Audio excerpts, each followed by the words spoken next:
The biggest decision in my life that changed my entire life wasn't even my decision. He was the left tackle. I was the defensive end. So him and I would literally battle against each other on almost every play, run play, pass play, didn't matter. If you're bright, if you're physical, if you're athletic, and you're aggressive and you're not scared of contact, like football's a game you can pick up later in your life. Once you get in, like you've deserved that ability. Now you just got to prove it every year. But the ways to play a long career is getting lucky by not getting. Mondays are a big day in the NFL. You go watch that film and you're sitting in that team room. You do not want to be on that negative highlight film. Welcome to Dealer Out of Office. We're your hosts. I'm Frank Zombo. I'm Jake Berkal, and we are here to talk to you about dealers' interests outside of the office. Now watch this draft.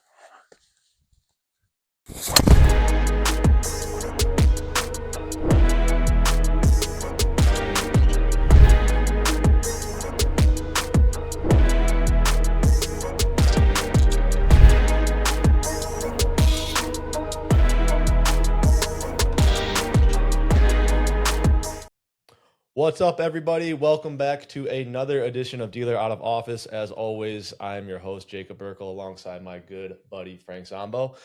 And we are in the thick of the summer doldrums, my friend. July's almost up.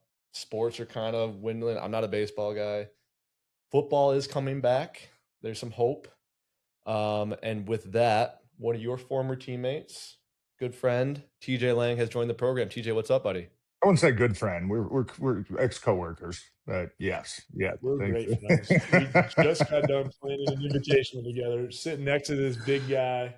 You two in a cart together? Oh yeah, our cart is just—it's like that suspension needed some work. Yeah, we had fun though. Okay, well, thank you guys for having me. I've known Frankie for even going back before the pro years. We had some good battles and never played each other in high school. Grew up not far from each other, but Central Michigan, I was at Eastern Michigan. So Frank and I have been familiar with each other since probably about 06-ish, I would say. So yeah, man, it's crazy to think it's about 20 years ago now. We were once locking horns in 06. Locking horns as TJ was. No, he put you on your little pancake. Yeah, There's a couple clips out there, Frank. Skinny Frank. I bet you there's a skinny Frank. I got more sacks on Eastern Michigan. You know, that was your that was your fifth year so senior year when I was already gone. That was the end of it. Yeah. Your victory lap. Let's give it a little bit of this. So Eastern Michigan, yes, TJ and I played against each other for a bunch of years. He was the left tackle. I was the defensive end. So him and I would literally battle against each other on almost every play, run play, pass play, didn't matter. Central Michigan, very good back then. We were top 25 team my senior year, no big deal. I was gone. And we never really lost to MAC schools, except for Eastern Michigan had our number, and I'll say why it is too. Is like their season was kind of be over. Here we go. We were already on to like the MAC championship game, and we were like, guys, "Oh my God, we still have another football game left, guys." Really, who was at Eastern Michigan?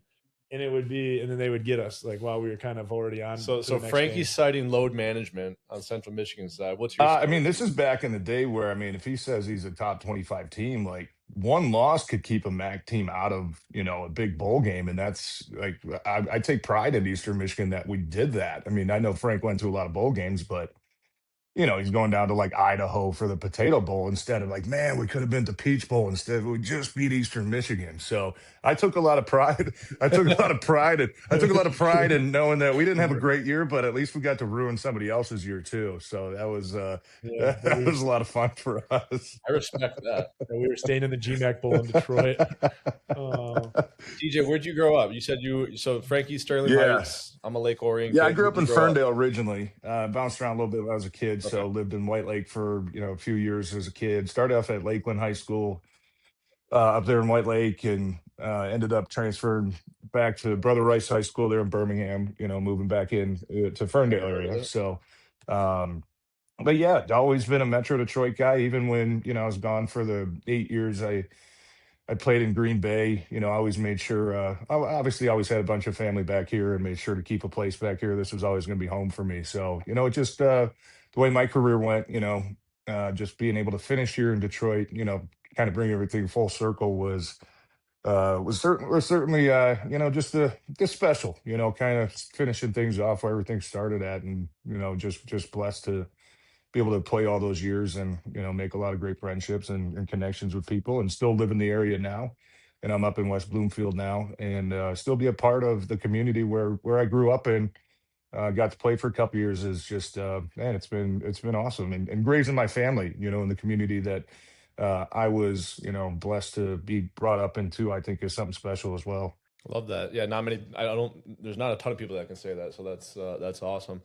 Let's start with football. I mean, we already kind of kicked off football a little bit. We talked about Eastern. Kind of walk us through. We've all heard Frank's story of kind of the undrafted free agent. What was your experience? So you get to Eastern, and was pro ball it, or was there a fallback? Did it? Kind of walk us through. Your journey into the league. Yeah, I mean, no, it wasn't. I mean, I didn't really know until maybe halfway through my senior year that another thing I got on Frank, I didn't redshirt either, so I was only a 4-year guy in college. And I know Frank was there for 5 or maybe 6. Um, Eastern doesn't have a lot of options. Can we just can we mark that on the board? It's 2-0 Teach against Frank. If we can mark that up. Eastern Michigan, you have like a pulse or like you're breathing. Like we'll take you on the roster. So like, funny story. You can even play. Funny story. Just to rewind, Eastern Michigan was my only Division I offer. I had a couple small. And I was a late bloomer. I mean, I was 17 when I graduated high school. 17, I think my first 3 or 4 games as a true freshman, even in college. And so Eastern was really, it was my only offer. I think Toledo offered me maybe the day before signing day, but it felt like, hey, we got a spot to fill. Let's just call somebody, whoever answers the phone first, like, we'll fill a spot. But it was Eastern Michigan for me. And, I kind of developed, I actually went in as a defensive tackle, which I played 2 ways in high school. Probably thought I was a better offensive lineman. Teams didn't think I could put on the weight. I was about 250 then. So first year, I actually started a few games at defensive end, defensive tackle. Sophomore year, got bumped over to offensive line, which was a totally different story. Like one that completely changed really the path of my entire career. Was insane how it was like a 10-minute decision. I'll get back to that in a minute, but. And then, my senior year, I moved offense tackle my sophomore year, and just kept developing. I mean, I was 270 my sophomore year, which was very light, for offensive tackle. Got up to about 285, 290 junior year, maybe about 305 ish, 310 ish my senior year, and then it just kind of worked out where my offensive line coach. He played college football at Colorado, and for the legendary Bill McCartney, who was one of the all-time great coaches, especially in Colorado back in the '80s. And his son was an agent, and so my offensive line coach had a couple connections with him about, hey, any Eastern Michigan guys you want us to look at. The year before, we had Jason Jones, who was a defensive tackle. He was a second-round pick. And so then the next year, my coach just said, hey, look, take a look at this kid. I mean, they have like this algorithm that agents use and scouts use and Blesto and like all this stuff. And, so they have to go through all this stuff. Okay, let me see if there's any buzz around him. Okay, hey, we think we might have a chance. And then that kind of gave me a boost. I know Frank's going to give me a hard time because, look, I think I won 12 games in 4 years at Eastern Michigan. But, halfway through that senior year, it was kind of like, man, when I got that news that, hey, you're starting to generate some interest, it gave me a lot of motivation to not count this as a lost season, not count this as hey, we're 2-6, whatever it is. We're not going to a bowl game. We're not going to that championship. It's very easy at that point just to, kind of say, hey, well, I'm just going to go have fun and screw it, not take it too serious. But that gave me some motivation to, oh man, I think I might have a chance at this. And that was really kind of my first time that I thought I had a chance to play football, for a living. And certainly that's the first step of a lot of steps, right? Getting your foot in the door is one thing. Going through the pre-draft process and going to work out and train for. I was hoping to go to the combine. I didn't get invited to the combine, but trained for the pro days and then go on all these pre-draft interviews. And I think I visited 12 out of the 32 teams, in like a 2-week span. It was crazy.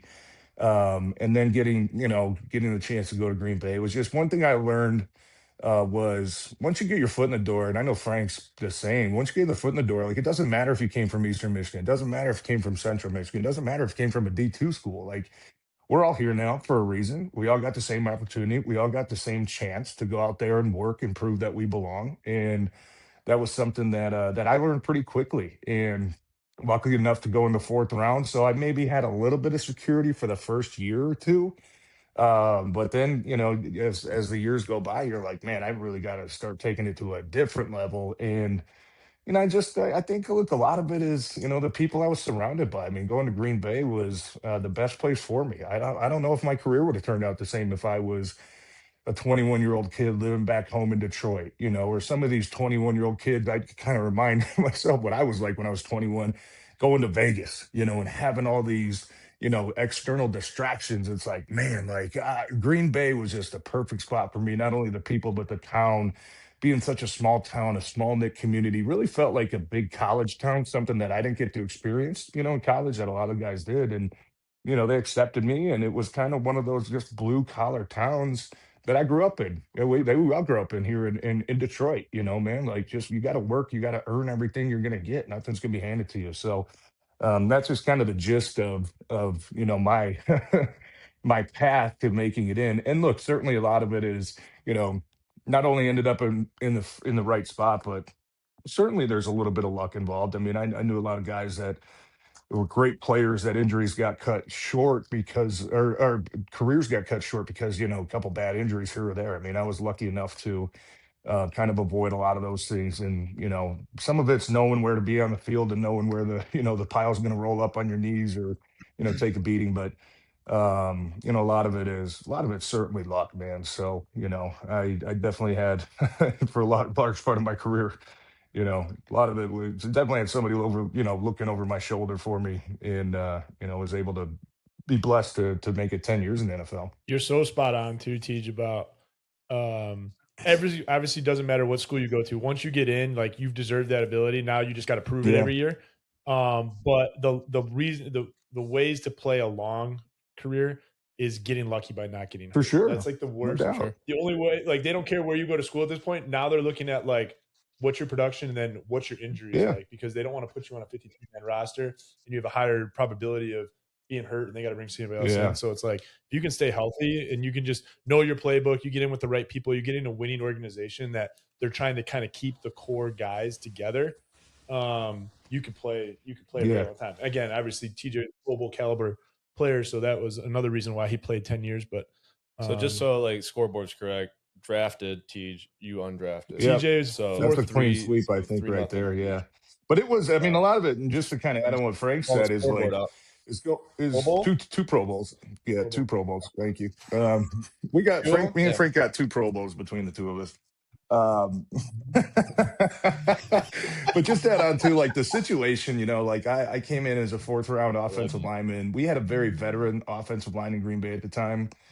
Chad Clifton, our left tackle, had been there, 9 or 10 years. Mark Tauscher on the other side had been there 9, 10 years. Scotty Wells was there, 6 years.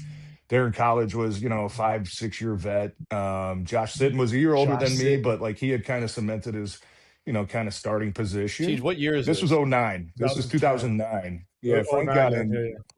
Frank was 2010. TJ was a year before me. Year before you were. Yeah. But and it was just like I didn't feel that like I started I think 3 games my rookie year out of necessity, with a couple injuries, but I didn't go in as a rookie that had all this pressure to like perform like right away. You know what I mean? And a lot of these kids, I mean, 3rd, 4th, 5th, 6th round picks are like, hey, we're coming in expecting you to compete and start. I didn't have that opportunity, but it also let me grow and let me watch the other guys that have been doing it for 9 and 10 years and learn from them and like see what it takes to play that long and like have that stellar career. So a lot of it was that opportunity as well. And just quick story going back to, I mean, I kind of hinted at it, one quick 10-minute decision that really changed the entire path of my career was we went in my sophomore year, first day of training camp, and we had 3 defensive tackles that were, I mean,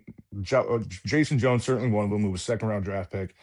And then it was me and Josh Hunt. So Josh Hunt was a year older than me, but we were both about the same, like 6'4", 265, 270. And we had about 4 offensive linemen quit, like didn't show up the first day of training camp. And that room was super thin. They didn't have really like a starting 5. I mean, they had a bunch of dudes, but it was just like, oh my God, we're just going to have to like throw darts at the wall to see where we put these guys. So, a coach came into the meeting room and it was me, Jason, and Josh, the 3 defensive tackles. And he looked at us and he said, bottom line, like, I'm going to need one of you guys to move over to the offensive side of the ball. And Jason was like a freak athlete. We knew Jason wasn't going to do it. And it came down to me and Josh, and they asked Josh because Josh was older. They said, Josh, it's your decision. Do you want to move the offensive line, or stay with this kind of, stay on the defense side of the ball? And Josh chose to stay on the defense side of the ball. And I didn't have a choice. It was, all right, TJ, we need somebody. You're the youngest. Let's go. And I think about that. I used to think about it a lot more, than I do now. But I think about, what if Josh said he wanted to move the offense side of the ball? Like, I don't think I wasn't some great athlete that was going to be like a JJ Watt. Like, if I stayed on that as a defensive tackle or defensive end. And, I was giving a speech a couple years ago. I don't remember where it was, but it was like the biggest decision in my life that changed my entire life wasn't even my decision. It was somebody else's decision. And I could have pouted because everybody likes playing defensive line. Everybody likes getting the tackles and getting sacks, man, and hitting the quarterback, like hearing the roar, right? Like, you love that. Offensive line's a very selfless position.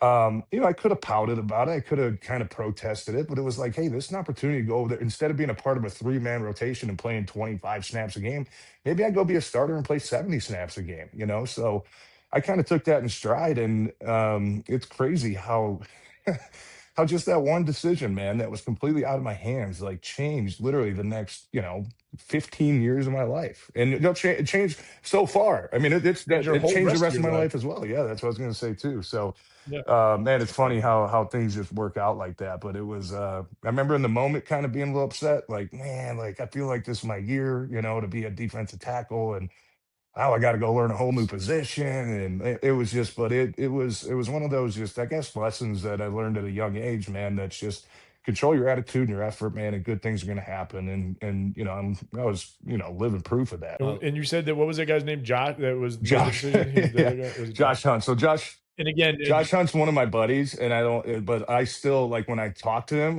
we kind of look at each other, and I'm like, because if the funny thing is, because you made a comment that you guys were very similar. Man, we were like exact body types. I mean, I don't know if, I guess I could admit this now. I think the statute of limitations is passed, but like I used to use his fake ID, when I was like 19, because we were just like spitting images of each other. But the funny thing was, and not so funny, but when it came time for pro day, I had it was myself, and then we had one other kid who maybe had a chance, but there were a lot of scouts there because I wasn't at the combine. And Josh actually came to the combine and worked out as an offensive lineman because I think he was like, I'm not gonna make his D tackle, but maybe somebody sees something in me. And Frank, we've seen that. I mean, like it's not rare to see a guy maybe brought in as a free agent or an undrafted guy, or a tryout guy as a defensive lineman. But hey, he's big and he's physical. Maybe he's got some offensive line traits. And I think Josh and I had a conversation at pro day where I was like, dude, best decision you ever made for me, buddy.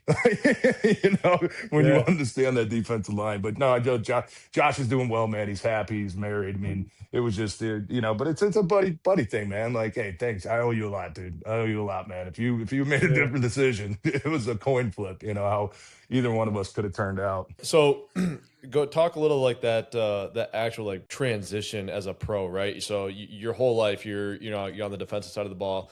That decision's made for you. How much of a learning curve is that? Because like, I got to equate this to, if I'm playing defense that I grew up my whole life, and then I play, I start to play center in hockey. Like Jesus Christ, I don't know what I'm doing. I'm going Rover. Yeah. Right. And how much of that is like, are you getting screamed at? Is it just like, figure it out? Did you have doubts once you were in that position? Sure. Yeah, a lot, man. And I remember the first day of training camp, I was like, this is gonna be a great training camp because I'm just gonna be able to sit there and learn, and like they're gonna have to teach me the playbook and teach me fundamentals and technique, and like this could be great, man. Like literally the very first play was like, TJ, starting right tackle, go. And I was like, oh, so it was, I swear, it was just like so much trial by fire. And I just had to rely on, and I played offensive line in high school too, but you taking a year off of doing that, it's like, man, it's kind of, it's like, oh, I got to figure this out again. And it's a whole It's other totally level. different. Yeah, it's totally different.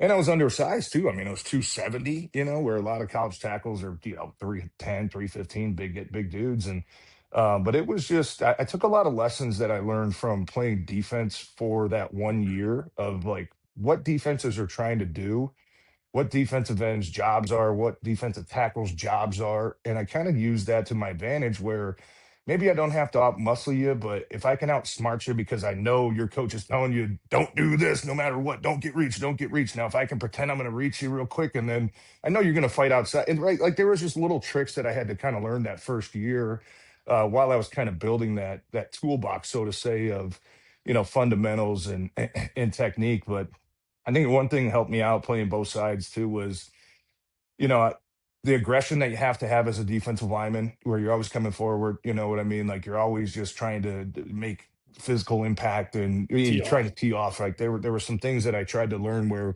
my fundamentals are going to suck. But if I can just be aggressive and I can be as physical as possible and I can just like annoy the hell out of the guy across from me because I'm just going to outwork every play, like that's going to be a good that's going to be a good attribute to have for me. So it definitely took me probably until maybe halfway through my junior year of college before I started feeling comfortable like a natural offensive lineman. But there's so many. Football is just one of those sports where I tell people all the time, like I have kids that play hockey and baseball, and those are two sports. I mean, you could throw basketball in there as well.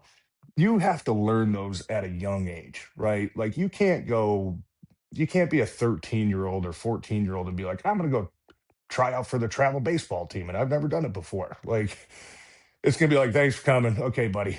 Same with hockey. Like, I don't know how to skate, but Yep. I think I want to go try to skate when I'm 14. Like, you can't do Right. that. Football, and I'm not trying to minimize how difficult it is, but football is one of those sports where, if you're physical, if you're, an athletic kid, and if you're a smart kid, if you can figure out just kind of some of the nuances, because football is a very basic game at its core.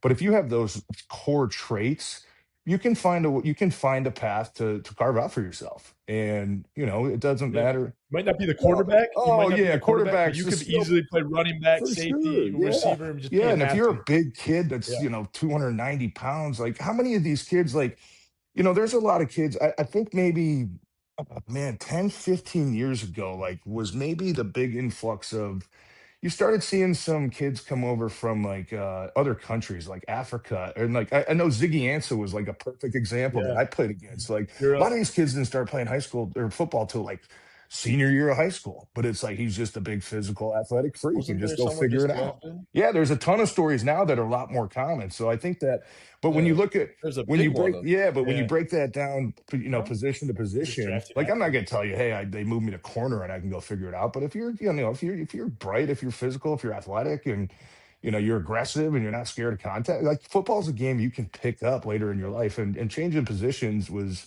I really tried to think about that same thing was, okay, I've got the traits to do it. It's going to take me a while to kind of hone in the skills a little bit, but if you keep the core things, the main things, then you're gonna have a shot. So that was always kind of my attitude. It's No. funny you bring that up too, because I think I did watch the draft, and there was like some later round draft, but he was like 6'7", 310, probably a skinny waist, and guy ran like a 4.40, like some type of absolute freak. Yes, he's gonna make plays, and they can make him into a player. To my strengths, I was not that guy, but then I had to resort to my fundamentals and technique to like even the playing field. Because yes, there was better athletes. There's TJ, see absolute freak human beings from around the country. You're going to see them, but you got to have your edge, and you either outwork them, outsmart them, whatever. Everyone's got like But you can't teach athleticism. you can't teach. No. You can't. That's why they're getting a chance. They Yeah. have no football experience, but when you are that absolute of a freak, when you're that big and you can still run that fast and you're that strong, you can still do 225, 35 times, you're going to get a shot just to Sure. see if we can. Yeah, do and look something at it now. I mean, like especially in the there's later round. Jordan Yeah, Mailata they're is one hot. of the top left tackles in the league, right? And he came from what, Australia, playing rugby or something. And he took him a couple years to Yeah. kind of figure out that technique. But there's certain skills that you have, man, that you can make it in football. And I think that makes it a unique sport because unless you're 7'10", 18-year-old that's never played basketball, you could probably figure out how to play basketball if you're that big, right? But you're not gonna, there's other sports that, man, you got to learn them at Bob such a Dub. young age, and football is just unique where you can have those certain traits and never play, and then all of a sudden, oh man, okay, I think I can do this thing, and that's how I kind of was when I switched over to the offensive line. No experience, but it was like, hey, if I just work hard at it, figure it out, man. Football is it's a physicality sport, right? If you're not afraid to put your hands on somebody and, have some athleticism and some aggression too, you can figure it out. So true too is like football too. If you are going to make a mistake, just be aggressive. Like Kevin Green used to say it all the time. Like, I don't care if you make a mistake, you better just be flying when you're making that mistake, or like hit somebody. You can get away with that. Yeah, no, you can. And there's, the funny, and I'll talk about too. Like I've been calling the Lions games for the last, 5 years now, and there's certain positions where if you just look at the score, if you don't watch the game, if you just look at the box score, you'd be like, oh, this guy sucked. He had a bad game. There's so many games I watch, guys, and I'm like, this guy had the biggest impact on this game. He was an absolute wrecking ball, and he had half a tackle, no sacks, no QB hits, no forced fumbles, nothing. But it was just like he creating opportunities for your teammates was just like that. Kind of goes back to Frank's point where, man, if you're just aggressive and just go blow things up, you might not get all the accolades, you might not get 4 sacks a game, but the other guy that's getting all the stats, it's because of you, right? And that's why I think it's ultimately it's ultimately the ultimate team game as well, man. It's like you got to be unselfish when you're playing. It doesn't really matter what position you play on the field, you got to be unselfish about it. So talking about the pro game, so we wrapped up college for you, right? Your junior year, you're starting to get into it. You get a look, you get drafted by Green Bay. Coming from kind of, Ferndale's kind of a small town. You go over to Green Bay. You said it was very similar to kind of what you were used to and beneficial for you. What was that rookie year like? What were the first couple of years like? I mean, you had one hell of a QB behind you, Aaron Rodgers. Yeah, you figure that out real quick. Yeah. Yeah. Was he on your ass? I mean, was there, and I talked to Frankie about this one because I think he gets a negative rap in the media because they want something to talk about. But I guess the people that know him, right? This guy next to me, he says there's no better dude to have in the locker room. So was that your experience? Is the media just trying to get a gotcha moment on this guy? Aaron's definitely evolved a lot, like he's played for what, 20 some years now, right? He's in his 40s. He's definitely not the same guy he used to be. I would say now, like, there's so much more exposure to athletes than there was maybe when we first started playing because, like, we didn't really have the social media era. Twitter was kind of new, like 2010-ish, 2011, I want to say, where it started getting traction. But right now, it's like, and the phones too, right? Like we didn't really have to worry about that, where everything you're doing is being documented and being recorded, and it's just a different world now, man. And I think Aaron's lived through so much of that where, he gets heat whether he's in the public view, he gets heat if he's out of the public view, if he's not doing, you know what I mean? So it's like the one thing I always said about quarterbacks and Aaron in particular, I don't envy that spot, man. Like, of course you envy the fame that you get and, maybe the hundreds of millions of dollars that you make. Great. Like once you have enough money, you got enough money. What does it matter? But being in that position where everything you're doing is always scrutinized, always under a spotlight, every single story is somebody trying to get you a gotcha moment. Like that's gotta be very difficult. I think he's probably learned a lot from, just the 20 some years of experience of going through that. But yeah, just going back, man, like my first couple years, like once you get to know him, my first couple years, I didn't really interact with him much because, like I said, I was kind of the sixth offensive lineman. Like I didn't play. I started 3 games my rookie year, but second year, the guys pretty much stayed healthy most of the season. I would kind of come in spots where, guy would have to miss a quarter or something and go, get his shoulder taped up or iced down. And I didn't play much, but you definitely learn a lot from those guys. But it wasn't really probably till 2011 when I became a full-time starter that, you start to form some relationships with these guys. And that's a lot of that is because, hey, we can trust you now. We've seen you work hard, you've earned a spot, like you're part of the group now. Not saying I never felt like I wasn't part of the group, but there's a different level, of where you fit in on the roster. And my past is very well documented. My first couple of years, I kind of, like I said, the good parts was, I got to sit back and develop and watch and learn. I wasn't necessarily doing the the right things every single day off the field. I was very notorious for living downtown and, going out Thursday nights and Friday nights and, Monday nights. And it's like, I'm probably not playing this week. Like, yeah, I could go out, Saturday night, no, because we're in a hotel. But, I was living a 21-year-old lifestyle with, first time in my life where I had a little bit of cash and I wanted to enjoy it. And, so certainly made a lot of mistakes there. We'll definitely admit that. But then, going in my third year was really the first chance I had to. We lost Darren College in free agency.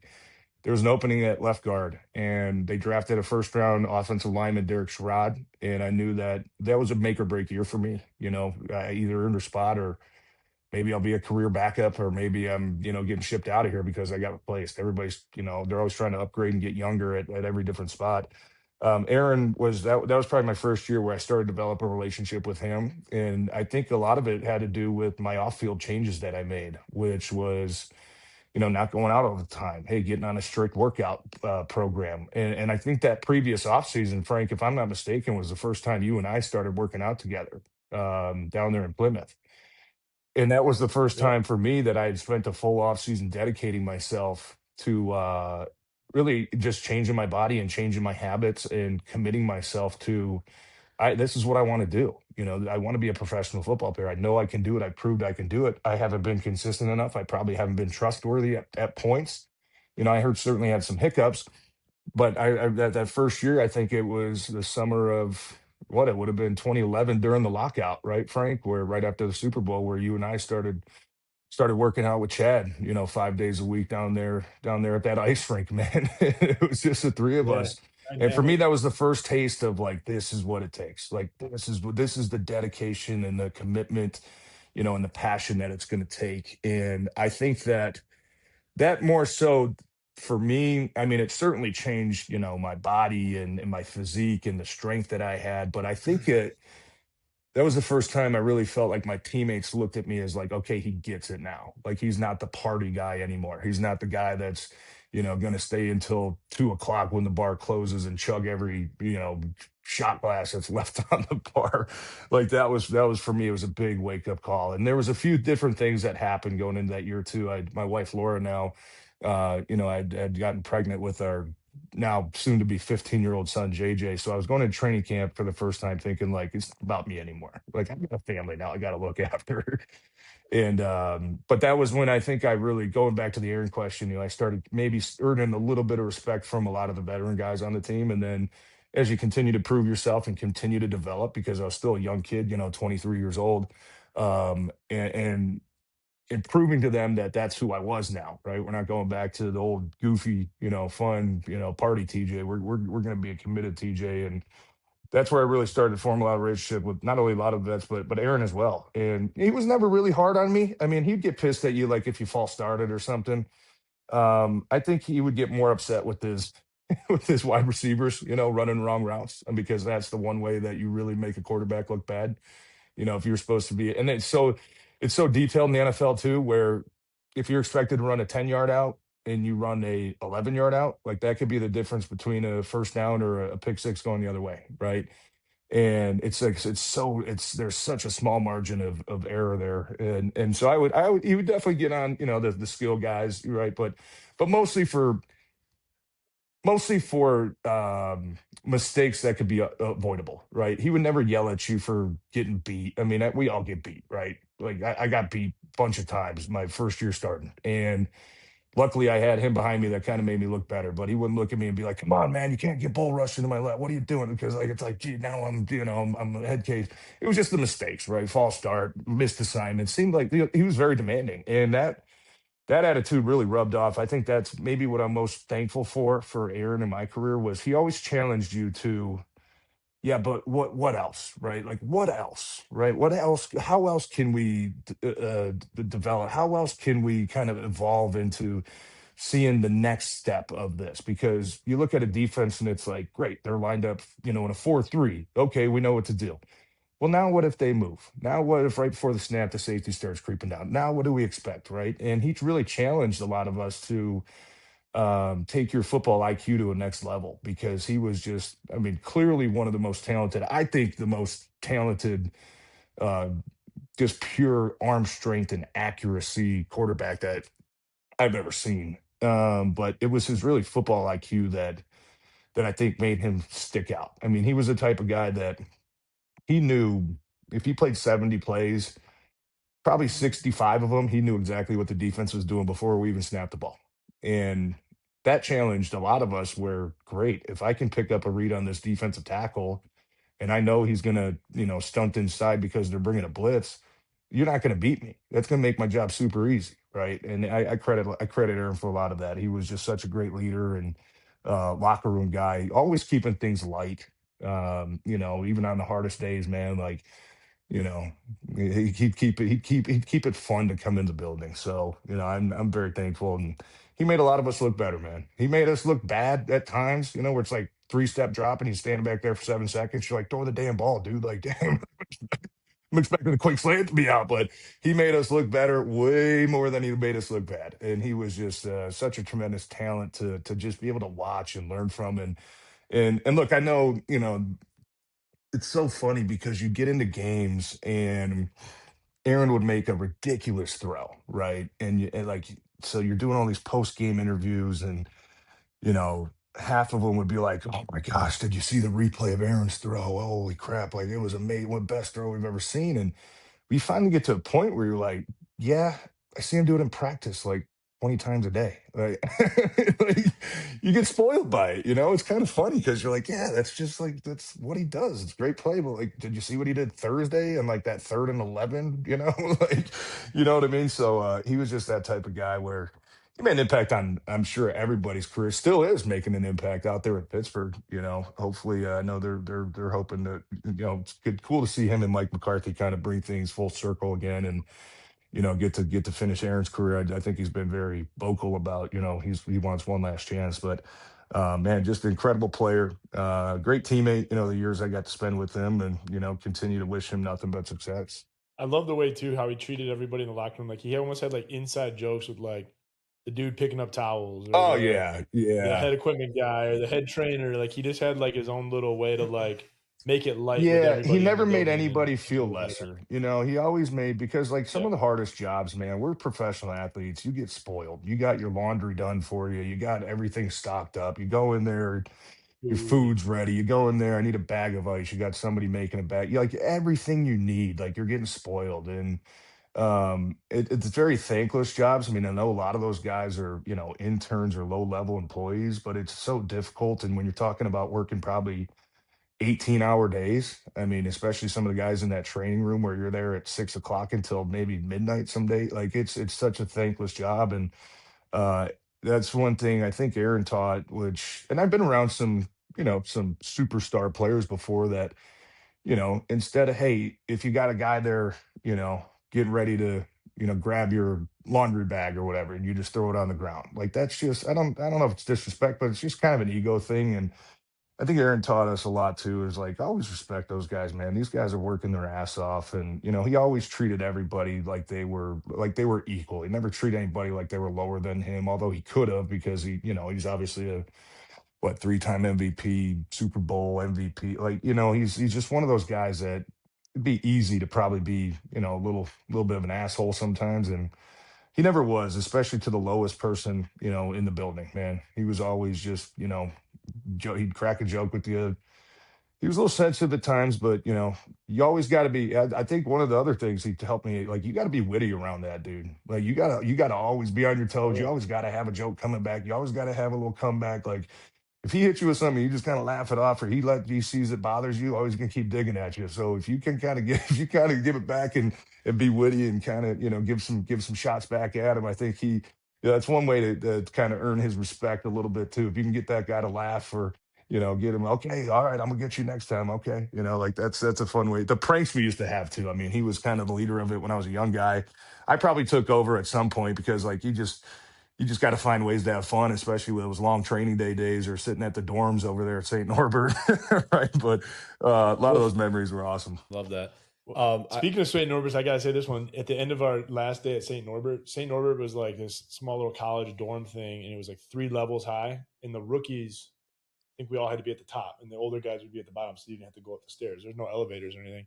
And the last day, you'd go eat, you'd get your snack, you'd come in, and Aaron would sit at the top. Remember, he had like a bunch of water balloons. Water He'd balloons, be coming in, and yeah. he'd be pegging people with water Frick, balloons. yeah. I mean, we all the rookies. like the old fashioned trick of like grabbing a big 30-gallon garbage can, filling it with water, leaning it up on somebody's door, so when they leave in the morning, the room floods. Like I think we had about 1,000 crickets in there at one point.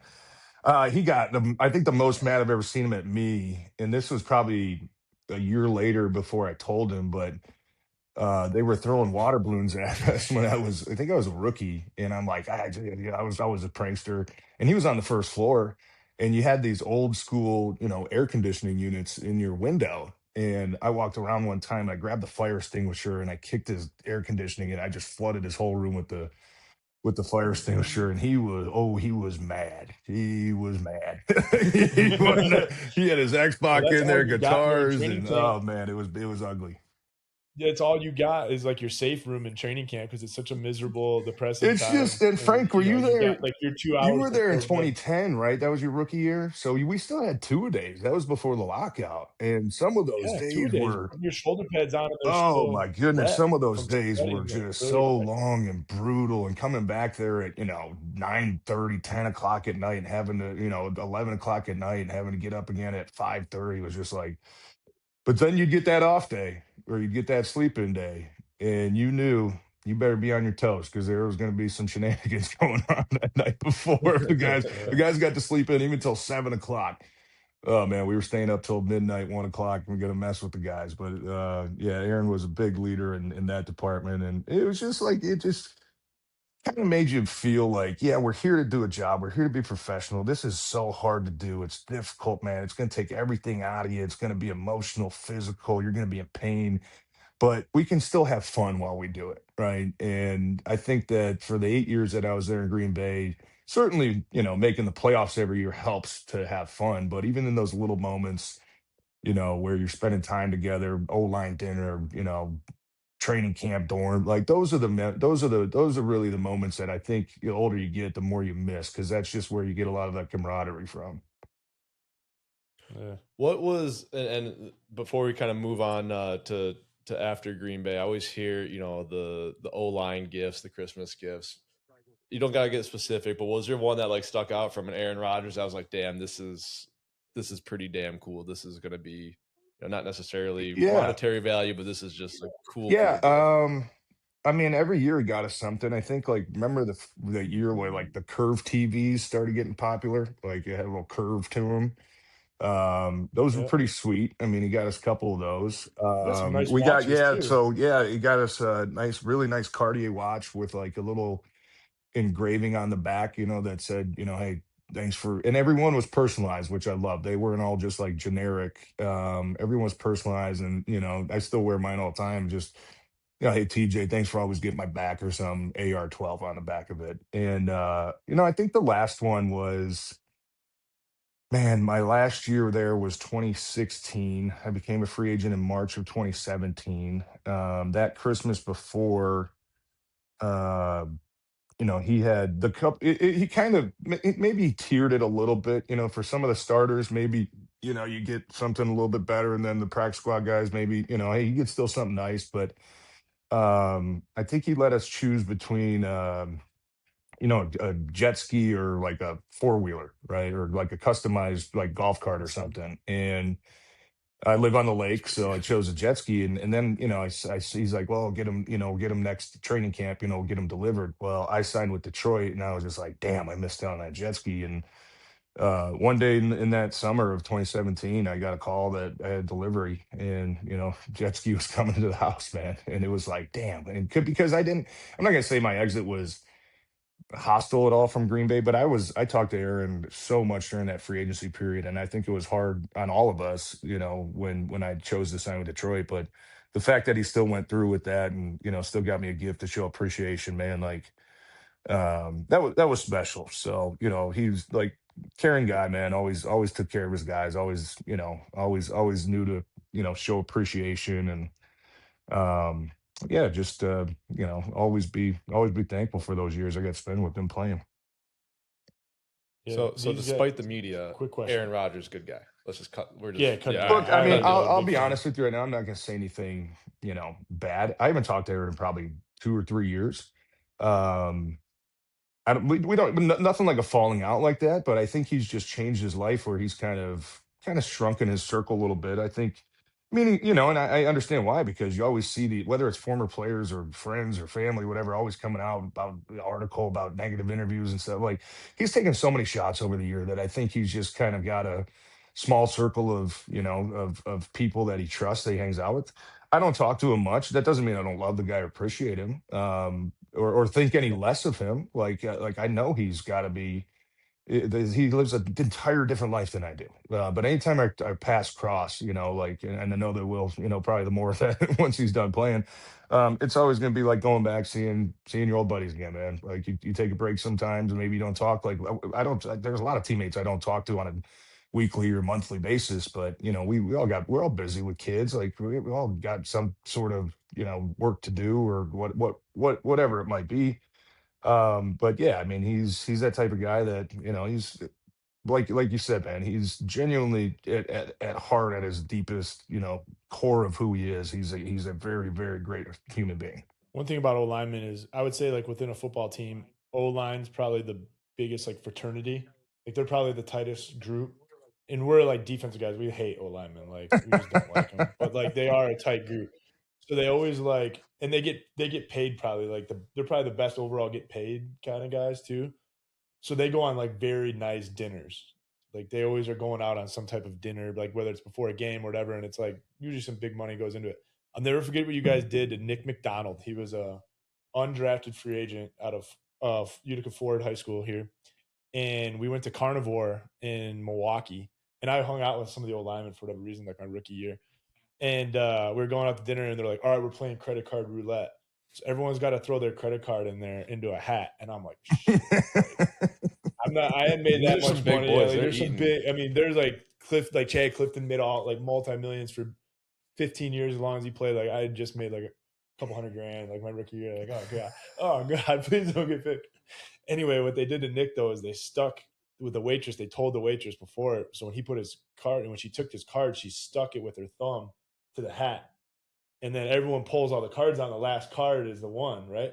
So his card was stuck where no one could pull it the whole time. And then she let it fall. And then they're like, oh, it's Nick McDonald. And he's like, they just wanted to kind of see what he would do when he'd like actually fork it up. Whether the bill is, I don't know. Oh my God. I think we told her to write a fake bill for like 35 grand or something 14. like crazy too. I mean, it was still expensive. It was probably, it was probably $3,000, $4,000 bill. But no, it was just a prank. It was a prank of like, kind of like are you gonna do it type thing? Are you gonna take care of your boys, man? Like we all had to do it. He was getting ready to do it. Yeah. And then you kind of, it's like, okay, now we'll tell you it's a joke, right? Yeah. I had the same thing done to me actually too, man. But you're right, dude. O-line is just, it's but my best friends that, I played with, whether it was high school, college, or, guys I played with in Green Bay or Detroit, the guys I consistently talk to and, try to see on trips or whatever it is. Like we all live in so many different areas now, Florida, California, Nashville, Detroit. But we make it a point to, still check in on each other. And I don't know why that is. I think you just bond, man. Like, it's just a very selfish position. You work so close. You guys are in the trenches, man. Yeah. Well, you have to, all five of you have to like really, really, really work together and like know what each other are doing. Where every other position, you're together, but you're kind of siloed, can kind of do your own route or your own deal. You got to see things through one set of eyes, right? And those are the best offensive lines I've ever played on, especially when you get into 2014 through 2016, we had the same offensive line for, 3 years, with Dave Bakhtiari, Josh Sitton, Corey Lindsley, me, and Brian Balaga. And Corey was pretty young at that point, but the rest of us had been kind of established veterans. And you get to a point where, you don't even need to make a call. You'd hear the play call in the huddle. We were all so well prepared. As soon as you get to the line, we all just kind of look at each other. Yep. Okay. Because a lot of the defensive linemen, if they hear you make a call, they kind of know, they kind of expect what the play is going to be, right? They kind of know the difference between pass calls. If you're saying Ron, right? Like identifying the mic, okay, probably a pass. If you're saying, hey, B scoop or something, okay, this is the B gap. I'm getting a double team. And you kind of use that to our advantage, like where you start messing with people, where it's like, hey, B scoop, B scoop, B scoop. And it's like, oh man, I'm facing a double team. Oh shit. And then all of a sudden it's a pass play. And it's like, if you can mess with them for like a half second, that's all you need to win a play. But yeah, the offensive line, like, and plus, I mean, I'm not going to say we're together more because obviously a position group meets probably about the same. But, when you make it a point to do O-line dinner every week and go out and get to know each other off the field, and, you go through the ups and downs and as together, right? Like you don't have oh, this guy had a bad play. It's either the offensive line played good or the offensive line played bad, right? So you're in it together every single play, every single game. And it's just such a unique position, I think, in all sports where maybe you could throw DBs in there where, you could play 70 plays and 69 of them are great. But if you have that one bad one, where you let up a sack fumble, oh boy, rough game. You play 69 plays as a corner, you get burned one time for that 80-yard touchdown. Oh boy, bad game, right? So it's not like, and no offense to defensive linemen, like you get your ass kicked for, 65 plays and then have two good pass rushes. And it's like, oh, great game. This guy was a stud. Difference, man. It's like, Jesus Christ. Like I beat his ass the entire game. What are you talking about? So I think that kind of bonds you a little bit more as offensive lineman too. I still love, there's a video I watched. I don't remember how it came up, but there was like, you'd probably know this. It was like on the sideline and talking about that group he had with like David Bakhtiari, like in 14 to 16. They were so tight. Like they were always had each other's back. And like somebody like pushed Josh Sitton or TJ, and all of them like came out of the woodwork and just like ground pound on the sideline, whoever that person was. What you probably know? Yeah, that was me. That was me. I think I threw a block at the Cowboys. It was Cowboys 2014 divisional game at Lambeau Field, and I threw a block that Cowboys defense took exception to. And like two guys just started running at me, hemming me up, and kind of ran me into the sideline. I tried to hip toss them off me, but it's funny. In the moment, you don't really feel what's going on. I just remember that's like the loudest I've ever heard Lambeau Field get because it's Packers, Cowboys, old school rivalry, playoff game. But it's so funny watching that clip because literally, and it wasn't just the offensive lineman. Like you could see Drew Corliss running in there, like Devontae Adams gets up and runs over there. Like John Kuhn was getting in it. But it was the first four guys to get my back were all my offensive line buddies, and that's just how you kind of operate. Like, you got like you don't mess with us, dude. Like you mess with one, you mess with all, right? And it's those groups are special, man. So let's kind of, I want to wrap up a little bit in terms of the career here. I mean, we could go another, hour probably on some of this, but teach about broadcasting. Yeah, that's what I want to get to. Like you get into, you get back to Detroit, you finish your career in Detroit. Let's kind of call it, only thing that would have made it better was a Super Bowl, right? You go back home, Sure, you end your career, and then playoffs would have been fun to get. You get into broadcasting. How did that one, how did that come about? Was that natural? Is that weird? I mean, I know from talking with Frank, like you guys watch football differently than someone who's never played watches football, right? So your knowledge is invaluable. Was it just natural for you to get behind the mic and be like, hey, I know how to talk football? Natural. I think like it was easier than I thought, but some of the nuances that go into it, definitely took a little time to understand. But I had a pretty big interest in that when I was still playing. I think a lot of us, and I think it's gotten better, but a lot of us, like, we would go home and watch the game on your iPad, right? And, study it and watch every single play, every single angle. And then I know for me, I would always watch the TV broadcast too. First of all, you kind of want to see like, oh shit, did they say anything bad about me? Like, is my Twitter getting blown up? Did they say like TJ sucked on this? Right? Because like, that certainly happens. But you could also see different camera angles that you can't see on, the big wide shots. You would see some close-ups, and man, it was very valuable to watch. I watched. It didn't matter if I was watching my own games or studying the future or the next week's opponent. I would always watch the TV copy just to see some of the things you can't see from far away. But man, some of the broadcasters back then were just so horrible. Just like anytime the quarterback would get hit, offensive line sucked. Oh, the right tackle should have done that. Oh, he didn't do this. It's like, you understand my job is to block this specific guy, right?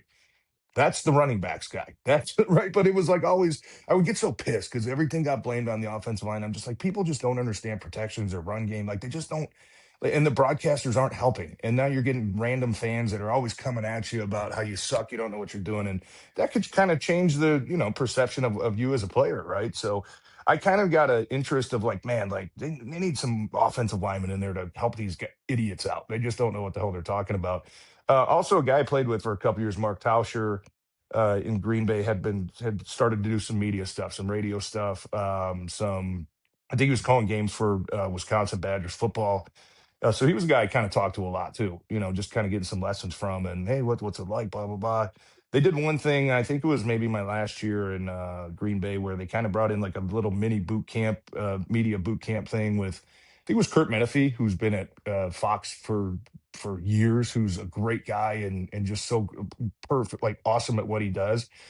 And I got to kind of mix his mind a little bit about, hey, is this something I want to pursue? Because I think at that point I was going into year 8. I knew I probably wasn't going to play 15 years. So probably the first time where I started thinking, okay, what do I want to do when I'm done? And then, yeah, when I came back to Detroit, a lot of that was, uh, I shouldn't say a lot of it. A lot of it was I wanted to come back to Detroit. I wanted to kind of finish my career here. I realized it was between here and Seattle. I just didn't want to. I hate flying, so I didn't want to do a 5-hour flight to go home, back and forth to Detroit, Seattle. But it was a perfect storm of coming back here. And also in the back of my mind, I'm like, you know what? Like this will give me an opportunity. I'm gonna live here when I'm done playing. Maybe it'll help me a little bit with my post career stuff if I play here and if I start to build some connections and if I start to meet people here because it's tough if I played 10 years in Green Bay and then I come back to Detroit and it's like, hey, can I work for you guys now, the Lions? It's like, kind of weird, right? Like, we don't really have any connection to you. So that kind of was my in of, getting into some of the radio stuff when my career ended. And I had made some contacts with some people here. I took a couple years off. I retired in 2019. I knew I didn't want to do anything right away because I had young kids at the time. I had a little 1-year-old son and a 7-year-old, a 4-year-old. And plus, when you get out of the NFL, for me at least, was like, now's my time to catch up on family time, right? I missed a lot playing 10 years, and this isn't a sob story, but when you miss your brother's graduation and your sister's graduation and your brother's playing high school football because you're halfway across the country, you know what I mean? Like that was a time where it's like, I get to go on some vacations with them. I get to kind of make up on some of that missed time that I was away from. And you kind of have some guilt about missing a lot of those things or holidays, whatever it might be that you don't get to spend with your family. So I took a couple years off, but I always kind of stayed in contact of like, hey, if you guys ever need a sideline guy, right? Like it's something that, I'd be interested in just kind of getting my foot in the door and kind of seeing how things go. And, so 21 was Dan Campbell's first year. They had a little bit of a change in some of the leadership and, hey, you mentioned the sideline thing a couple years ago. Is that something you'd be interested in doing? I'm like, yeah, I think like I'm ready now. I've had a couple years away from the game. I didn't want to stay out too long because then you start to lose a little relevancy, especially as a offensive lineman. I'm not a all-star guy, right? Like they're going to find somebody else. And it was a pretty easy transition for me as far as getting back into football, um, and within a couple years, right? And the first couple years, I started on the sideline. Kind of chime into me once, a quarter or whatever. Hey, what's going down there? What's the weather like? Blah, blah, blah. Like typical sideline type stuff. Right. And then, maybe my third year was a little bit more involved and hey, we're going to come to you after every other play, right? Like we're going to try to develop you in like a second analyst basically on the field. Okay, great. Like this is cool. And I feel like I just had to take steps because everything's so different when you're talking about, hey, you got 3 seconds to get a point across before we got to go to commercial break. And you guys obviously know for me, after an hour now that I can go long winded sometimes, but and then that kind of worked. That kind of worked into they put me in the booth the last couple years as co-analyst, so it's kind of a stepping stone of man, like this is just so great being around. I've always wanted to stay around the game. I've always thought about coaching, just with young kids. Frank knows too. Like it's just so grueling, man. It's so demanding. You're gone literally probably 18 hours a day, right? And it's just like, man, like I don't think that's something. But if I could find some other path to stay in the game and stay around the guys and talk to players, talk to coaches without working, 150 hours a week, what does that look like? And I think that's where I finally got the radio stuff. So, and then last year I had the opportunity, that then they asked me to start doing the preseason games for No, you're good. TV, and I did that last year, and that was a whole different because now you got producers in your ear, but like if it's what we do, right? Like Frank, that was our profession. Like that's what we did. That's what we trained for. We can talk football. You can do all these things as long as you can get it out in a coherent manner and try to teach people about some of the nuances of the game, right? So um I was lucky enough that they gave me the opportunity to start on the sideline and kind of do some grunt work a little bit there for a couple of years. And then, you keep working your way up and just keep seeing what happens, man. So that's been something that I've really enjoyed doing for the last few years. is doing the radio stuff. I know I don't have I do radio. They asked me if I want to do TV. I'm like, have you seen a picture of me? There's a reason I'm on the radio. But yeah, it's just been for me. It was I wouldn't say seamless transition, but talking football is what I love to do, and hopefully the fans have enjoyed it. That I get to kind of give some little nuances behind the game, and especially TV is so different because radio you have to paint a picture. Radio they can't see. You assume they can't see, but um, because now I say that because now a lot of people will turn the TV on mute and then have the home broadcast on in the background. But it's painting a picture, what happened, how it happened, why it happened. It's more about what and the why, where or the what, right? Like we're trying to paint you a picture and you got 10 seconds to do it. TV was just like so different for me because it's like the first I remember 10 plays, I'm telling people what happened, and I'm like, what are you doing? They can see what happened, right? Like they're watching the game. They can see what happened. You got to tell your job is to tell them why it happened and how it happened, right? So those are areas I've always had a lot of interest in. It's just the little details that kind of go into football and why plays are successful, why plays aren't successful. Hey, look at these 10 guys doing their job. All it takes is one. Look at this guy, and you don't want to throw anybody under the bus, but you have to do your job. And I've had a lot of fun doing that, man. So I'm gonna do the preseason games again this year, which on TV, which I'm looking forward to, man, because it's just kind of building that repertoire and then building a resume a little bit of, hey, if I ever do want to get into something full time, I've got some reps at it. And that's important, man, getting the reps in, right? It's no different than any other job or sport or business. Like more you can do, the more reps you have, like the more tools you got in your toolbox, man, the more chance you're giving yourself to have a lot of success. Mm-hmm. No, it's funny. Sense. It's funny you brought up. I was one of those guys, like after a game, like if we're flying out, like I had to go to the media guy right away and be like, I need you to back then you had to put the game, they had to like load the game onto your iPad.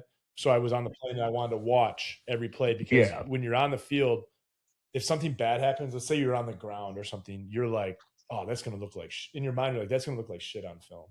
Like because then after a game, you get with all of your 15 guys and your coach goes through every I want to know what it your looks like right your now. foot placement, and you don't want to get called out for looking like shit. So like in your mind, if you screw something up, you're like, man, that's going to look like shit on film, So sometimes you like, it was like a race.